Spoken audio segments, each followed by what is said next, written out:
Nous avons une bibliothèque de véhicules. HTO, c'est donc la bibliothèque livrée en standard qui est la bibliothèque de véhicules américains, mais il y a aussi une bibliothèque livrée française, mais sur lequel c'est à vous quand même de vérifier le bon paramétrage. Pour avoir ces paramétrages, donc ici d'empattement, et l'on voit qu'il s'agit ici de l'angle de braquage qui existe. Donc vous avez des aides là-dessus à travers les livres constructeurs, les documentations constructeurs, mais aussi sur un site que je vais vous indiquer qui va vous permettre à partir du rayon de braquage de connaître l'angle. En réalité, le site vient d'Autern qui permet de calculer ces informations. Donc ainsi, par exemple, pour un bus articulé, j'ai les informations de rayon de braquage ici qui me sont fournies pour un bus français. Mais bien sûr, je peux aller voir les données constructeurs là aussi pour vérifier.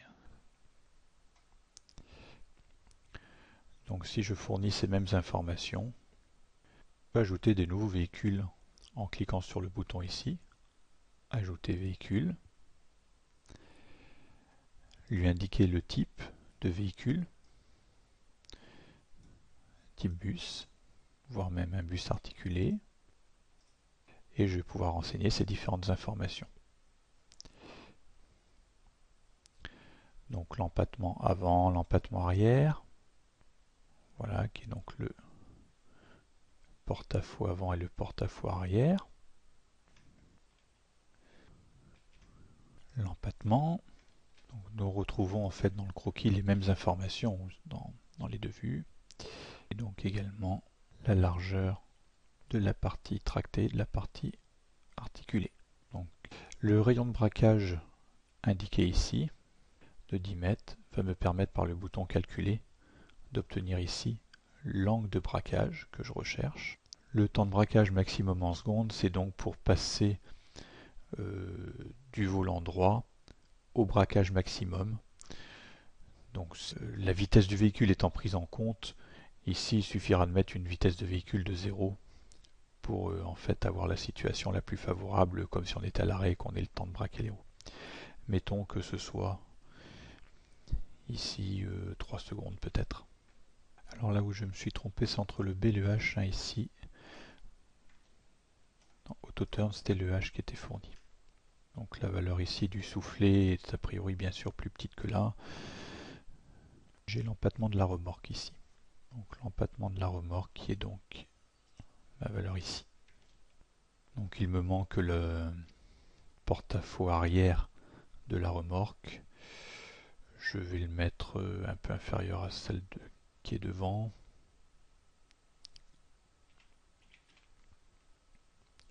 Donc là bien sûr cette valeur sera à vérifier. Et quant aux largeurs de roue, vous trouverez sur d'autres sites, comme par exemple ici,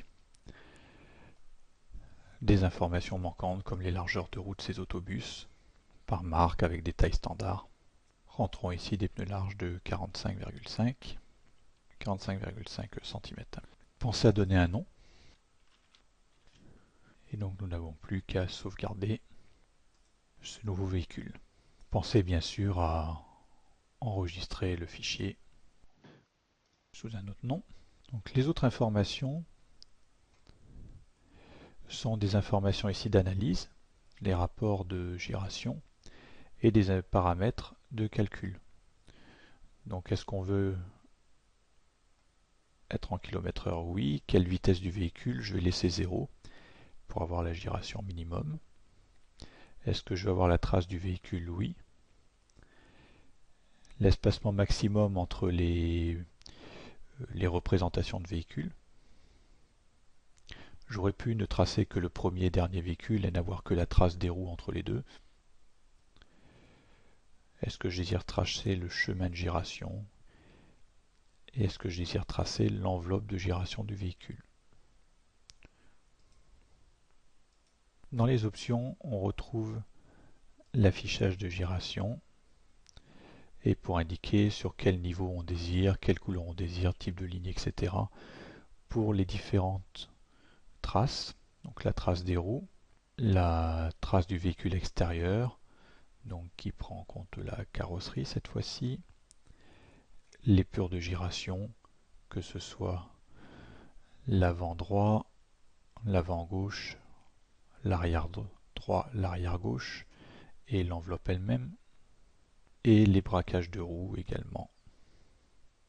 Donc bien sûr, après à vous de choisir dans la liste des niveaux ou calque. Je veux ensuite lui ajouter un chemin. Donc la giration est créée depuis une ligne 2D ou 3D, une polyne 2D ou 3D, le long duquel va se balader le véhicule. Ce serait ici un simple décalé de ligne, puisque c'est le centre du véhicule. Donc j'aurais pu bien sûr faire une trace plus compliquée que celle-là, en disant peut-être que le bus articulé allait plus se rapprocher du centre du giratoire lorsqu'il rentre dedans. Mais c'est donc la construction que vous voulez. Pour ajouter le chemin, faites une simple sélection graphique et cliquez sur Ajouter chemin. Pour ensuite obtenir le résultat, il suffit d'exécuter. Donc j'ai comme message des informations ici, avec m'indiquant que la plus petite valeur de vitesse serait de 4,6 km/h. J'ai ici le rapport pour la remorque, donc le tracteur en rouge et la remorque ici en jaune, et de la vitesse. Cette giration bien sûr m'est indiquée à l'écran, avec ici l'enveloppe de giration qui est en bleu, la trace des véhicules, donc ici reproduite tous les 5 mètres, qui est indiquée dans mon dessin. Donc il suffirait en réalité, si je voulais avoir quelque chose d'un peu plus beau en 3D, de faire une extrusion par exemple, ou de remplacer ça par le vrai véhicule. Donc voilà concernant l'utilisation de cet utilitaire. Donc bien sûr, vous quittez quand vous voulez sortir. Vous auriez eu aussi direction inverse pour que le véhicule parte du dernier point de votre chemin vers le premier point au lieu de l'inverse. Vous avez également une aide, avec le lien d'ailleurs vers le site pour obtenir éventuellement les dernières versions. Voilà, bonne utilisation.